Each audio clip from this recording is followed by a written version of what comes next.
So the time is somewhere around, let me see, 13:13, and I must have woke up 30 minutes back maybe. So I had a tea, came back, got freshened up, and so ID fraud. Let's speak about the ID fraud. Get the ID fraud's real identity. What his name is. Get his real identity.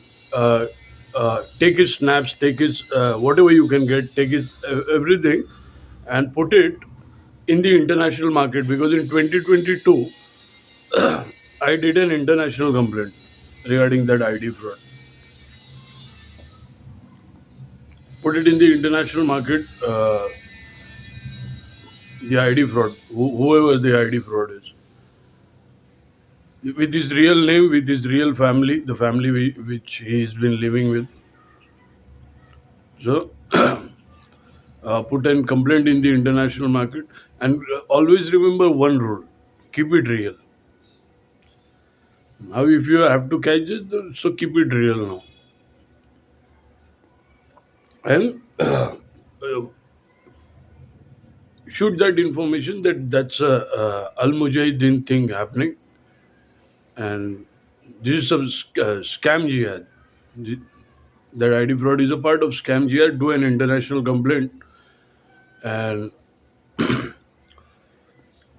but if people know who the ID fraud is and what his real identity is, who his parents are, if you get that information, because in 2022 I have already done a ID theft complaint in international grounds, and in those days also it was the bombing in 2022. I made a lot of noise because they were trying to do like they burned the places in Maharashtra. They were trying to bomb places in foreign countries. So I made a lot of noise about that in 2022.